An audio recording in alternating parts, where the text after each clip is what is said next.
You may be looking back at the year, looking back at how things have played out, and you're not happy with what you've seen.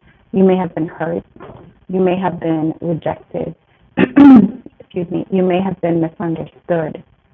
And because of those negative feelings, especially if these things are repetitive, you might be feeling like, I am not walking into 2025 with this feeling of rejection.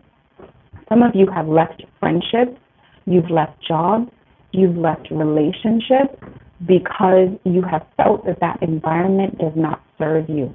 And I'm not saying this to judge you because I don't know your situation, and it could very well be that those environments did not serve you.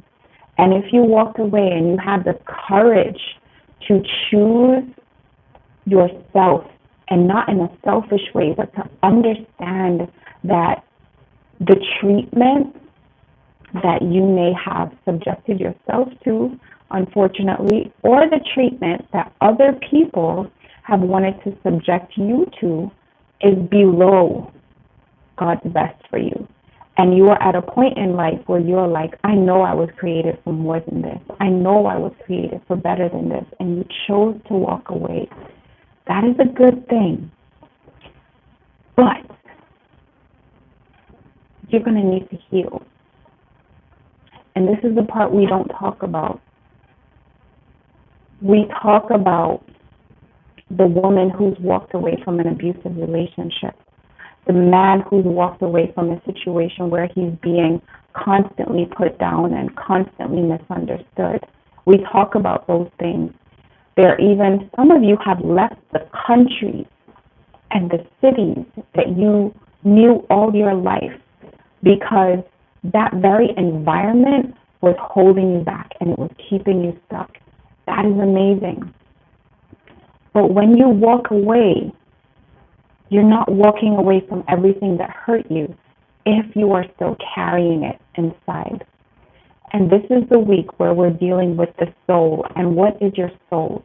Your soul is your mind, your will, and your emotions. So your mind, your thoughts, everything you create is based on your thoughts. So if you want to create a new life, you're going to have to think differently. So you can't focus on, in your thoughts, the pain or the shame or the guilt or the disappointment that you are trying to walk away from. So there will have to be a moment where you take those thoughts, you analyze those thoughts, you reframe them, and you can move on with thoughts that are going to serve you, with thoughts that are comforting, with thoughts that are healing, because you need that. It is not enough to walk away, and I'm sorry for who told you that it is. Walking away, moving on, making up your mind to create a new life, that's just the beginning. The work is just getting started. You're going to have to reframe your thoughts. The Bible talks about being transformed by the renewing of your mind. So many of us want transformation. We want the transformation because the transformation sounds glamorous. It sounds amazing. But transformation can be messy. Have you ever seen HGTV? They have those house renovation videos. And there's always a portion of the video where they're taking walls down. They're pulling stuff. And they're destroying this. And they're pulling the carpet up. And they're ripping through the tiles. And they're doing all these things. And all of this is to make the house better, right? But it doesn't look like that. Well, it looks like, oh my gosh, you're destroying everything. And sometimes in our lives, that's what it has to look like in order for it to get better. Have you ever, I'm cleaning my house right now. My house is such a mess because everything's just all over the place because I'm resetting. I'm throwing out old stuff. I'm decluttering. So everything's all over the place, but there's a vision for the future. And the future home that I have is going to be organized. It's going to be clean. It's going to be serene. But this is a period that I'm going through where I have to make a mess. I have to make a mess to make it look better. But sometimes here's what happens. If you've been hurt, the last thing you want to do is look like a mess, right? Because that eats away at your pride, the little bit of pride that you have left. You don't want to look like a mess. I want to encourage you to throw away your concern about what you look like.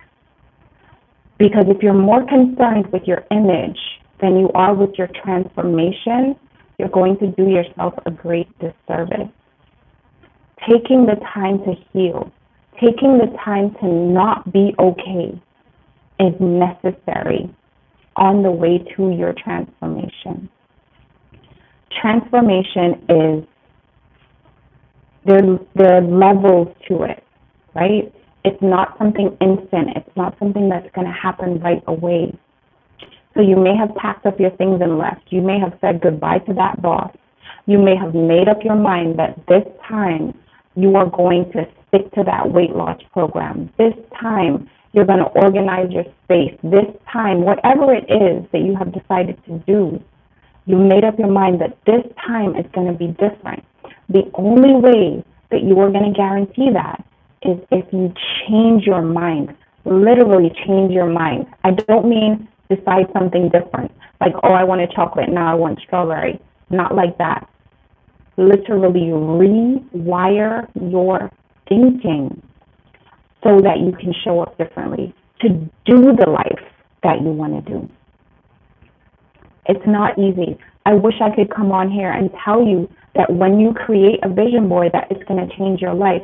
It can, but only if you do it the right way. Only if you do it in a way that reconstructs your vision in your mind, not your physical vision. Because when you create a vision board, you are creating these visual elements that are cues that are reminding you of the life that you want, that's reminding you of the life that you're working towards.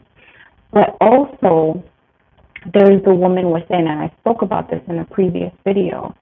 You have to focus also on the woman within so that you understand what she needs in order to move on. So making the decision, creating the vision board, creating the list, whatever you've decided to do, that's just part of it. You have to heal.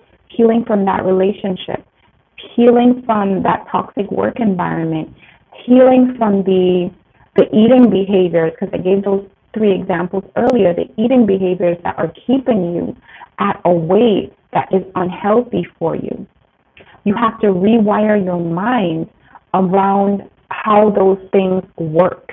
Because here's the thing, when we have beliefs, we don't question our beliefs. We question other people's beliefs. And I want to challenge you to have the courage to question why you believe some of the things that you believe, and to also question, is this belief something that is holding me back? Is this belief something that is not serving me? And is this belief the reason why I ended up in a situation that I had to walk away from? And I'm not saying the situation is entirely your fault, because we don't live in this world alone. But we contribute to our environment and we contribute to our outcome. So think about it. And you may find the small areas where you have contributed. And owning that is a very powerful thing, because owning that puts you in a place to own the decisions that you need to make in order to move forward.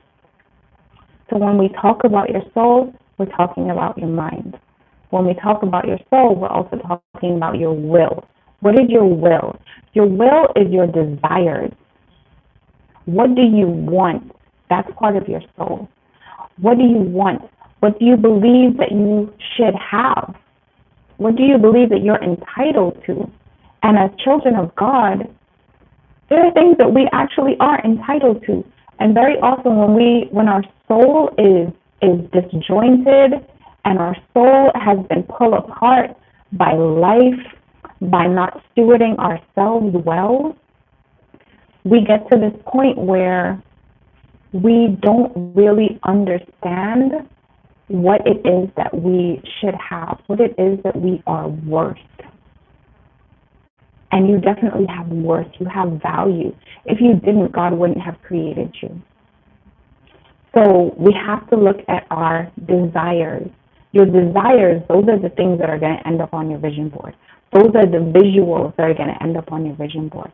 But what are they and where do they come from? Having the courage to look at those things is so key. And the last thing we have to look at when we're looking at our soul is our emotions. You can walk away and in that moment you feel powerful. The moment you left that job, the moment you left that relationship, the moment you decided you're going to sign up for that gym membership, you're going to get a nutritionist, whatever it is that you've decided to do, when you make that decision, you feel powerful.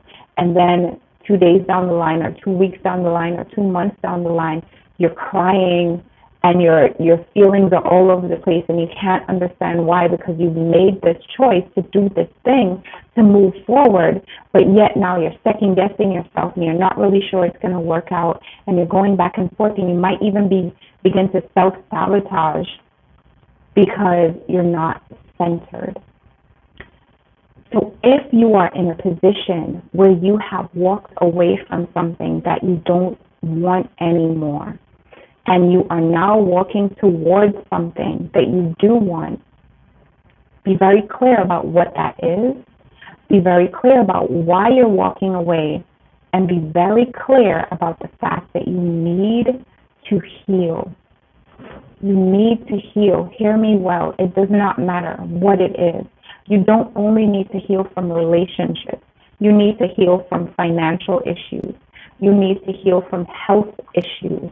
You need to heal from environment. You need to heal from culture. There are so many different things that affect us and that can harm us in so many ways. And just making the decision to walk in another direction, changing your mind, that is just the first step. Healing is the second. We so often want to just jump right into the new thing without healing. And here's the thing, when you don't heal, you can actually contribute to recreating the exact situation that you just walked away from. And that is not what we want to do. I really want to help you look at yourself from the inside out and create a vision for your life that is going to serve you and that is going to serve others. Because truth be told, you don't want to be a person with a hard heart. You don't want to be a person who is so hurt that they are now unlovable and unable to love, unable to serve, unable to work. You don't want to be crippled by the very thing that you walked away from. And the only way for that not to happen is for you to heal. I hope this helps. Blessings on your journey. I'll talk to you soon. Bye.